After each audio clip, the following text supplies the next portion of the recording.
یہ 4 پہلو ہیں. ہم نے روزے کی ٹریننگ اور ورکشاپ سے ان 4 چیزوں کو طاقت دینی ہے. پہلی چیز کیا ہے؟ فزیکلٹی، ہماری جسمانیت طاقت کیا ہے؟ ہمارے جسم کیوں خراب ہو رہے ہیں؟ آج آپ میں سے ہر بندہ کہتا ہے یار بزرگوں کے جو حالات تھے وہ آج بھی تگڑے ہیں، نوجوان نسل آج ہماری جوان ہو کے بھی کمزور ہے. کیوں؟ وجہ اس کی کیا ہے؟ یاد رکھیے 3 چیزیں مین ہیں جس کو روزہ کور کرواتا ہے ہم سے. ایک ہے خوراک، مناسب خوراک. دوسری بات ہے انسان کا مناسب آرام، صحیح وقت پہ سونا، صحیح وقت پہ جاگنا. تیسری چیز ہے ایکسرسائز باڈی کی. روزہ یہ تینوں پہلو کور کرتا ہے ہمارے. خوراک میں سب سے اعلیٰ معیار جو ہے وہ یہ ہے کہ 2 ٹائم کا کھانا کھایا جائے، صبح اور شام. یہ ہم نے تیسرا کھانا خود سے شامل کر رکھا ہے، دوپہر والا. یہ سرکار کی سنت نہیں ہے، یہ ہمارے معاشروں کے اندر ہم نے شامل کر لیا ہے.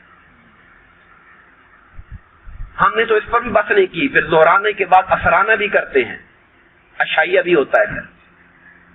یعنی ہمارے ہاں جسم پہ سارا زور ہے، فوکس اسی پہ چل رہا ہے. تو ماہ رمضان آ کر ہمیں 2 ٹائم پہ لے جاتا ہے، 2 ٹائم پہ لے جاتا ہے، صبح اور شام پہ لے جاتا ہے. ایک تو یہ رمضان ہمارا درمیان والا خوراک جو ہے جس کو ہم لنچ کہتے ہیں اس کو سکپ کر دیتا ہے، نکال دیتا ہے اس کو. ہماری خوراک کی روٹین، ہمارے معدے کو کچھ سکون ملے، یہ جو مشین کام کر رہی ہے اسے تھوڑی راحت ملے. روزہ ہمارے جسم کے لیے کام کر رہا ہے. اور پھر ماہ رمضان میں ہمیں حکم دیا جاتا ہے کہ نماز پڑھو، جلدی سو جاؤ اور الگ صبح کھڑے ہو جانا ہے، جس کو سحری کہتے ہیں.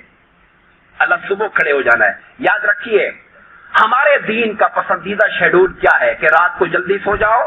جلدی کا مطلب یہ ہے کہ عشاء پڑھ کے، اور صبح جلدی کھڑے ہو جاؤ. اور دن میں آرام کے لیے قیلولہ، وہ جو ظہر کے بعد کا ٹائم ہے اس میں تھوڑا آرام کر لو، تاکہ جو صبح جلدی اٹھے ہوئے ہو اس کی وجہ سے توانائی باڈی میں جو کم ہو گئی ہے وہ دوپہر کو ریسٹ کر لو، تاکہ پھر فریش ہو کر شام تک چلتے رہو. یہ ہمارا دین ہمیں یہ تعلیم دیتا ہے.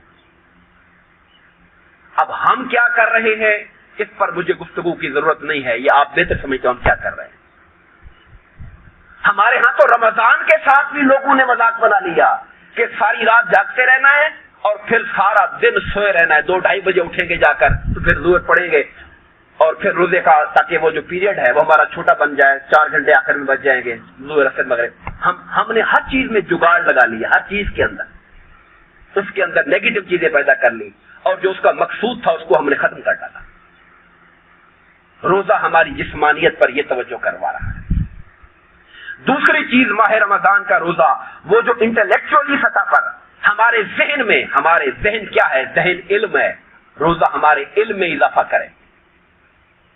اور ہمارا علم میں اضافہ کیسے کرے گا؟ یاد رکھیے علم میں، اس کائنات میں، علم کے اعتبار سے اس کائنات میں سب سے اعلیٰ کتاب کا نام کیا ہے؟ قرآن مجید اسے کہتے ہیں. اور رمضان ہمیں قرآن سے جوڑنے کے لیے آیا ہوا ہے. قرآن کے ساتھ تعلق قائم، قرآن پڑھا جائے، سمجھا جائے. میں نے ایک دن صبح کے درس میں یہ بات بتائی تھی اب آپ کو، مگر آج جمعہ کے سامعین ہیں دوہرا دینا چاہتا ہوں. یاد رکھیے میں یہ بات قرآن و سنت کی روشنی میں انتہائی اعتماد کے ساتھ آپ کو بتا رہا ہوں. اگر کوئی مجھ سے پوچھے کہ میں روزانہ 2 سپارے پڑھتا ہوں، 3 سپارے پڑھتا ہوں، وہ زیادہ بہتر ہے یا میں کچھ صفحے ترجمے کے ساتھ سمجھ کے پڑھنے کی کوشش کرتا ہوں، وہ زیادہ بہتر ہے؟ میرا جواب ہوگا سمجھ کے ساتھ آپ نے 2 صفحے پڑھ لیے وہ 2 سپارے پڑھنے سے بہتر ہے. میں یہ بات بڑے اطمینان سے کہہ رہا ہوں جس میں کوئی شک و شبہ نہیں ہے. ہمارے لوگوں کا مزاج یہ نہیں ہے. جو پڑھنے کا شوق رکھنے والے لوگ ہیں وہ بھی صرف ختم پہ زور دیتے ہیں. میں نے 1 ختم کر لیا، میں نے 2 ختم کر لیے رمضان میں.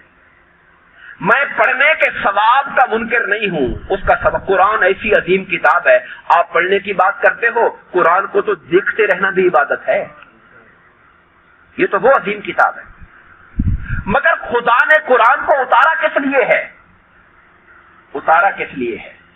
اتارا اس لیے ہے کہ اس میں ہمارے لیے زندگی کا نظام ہے. زندگی کیسے گزاریں، دنیا کیسے کامیاب ہو، آخرت کیسے کامیاب ہو، خدا کیسے راضی ہو، وہ خدا نے پورا سسٹم دیا ہوا ہے. اس سسٹم کو پڑھنے کے لیے ہم تیار نہیں ہیں، اس کو سمجھنے کے لیے تیار نہیں ہیں. اس پر ہم الگ بات کریں گے انشاءاللہ کسی جمعہ میں قرآن مجید کے حوالے سے خصوصی طور پر ٹاپک بنائیں گے اس کو۔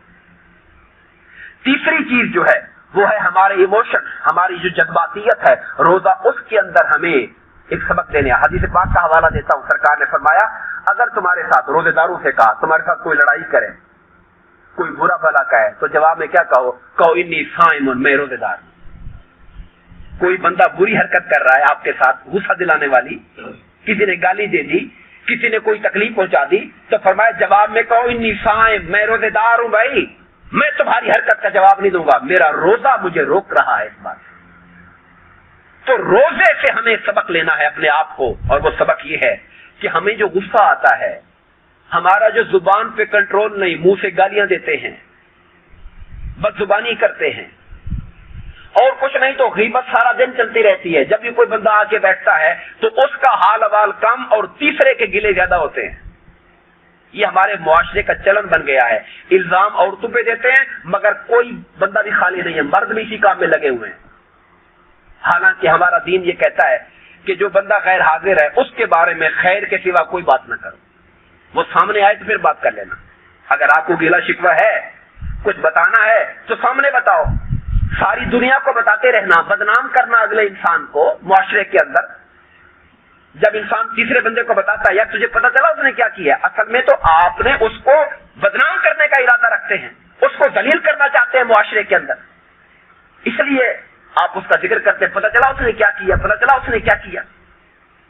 تو ماہ رمضان ہمیں ٹریننگ دینے کے لیے آیا ہے۔ ہاں میں یہ چاہتا ہوں، میں یہ احساس دلانا چاہتا ہوں اپنے آپ کو اور آپ کو اور ہم سب کو کہ ہم ماہ رمضان میں فوکس کریں اپنی عادتوں پر، اپنی عادتوں پر فوکس کریں اور سوچیں کہ میرے اندر کیا خامیاں ہیں۔ کبھی ہم نے اپنی خامی بھی غور کی؟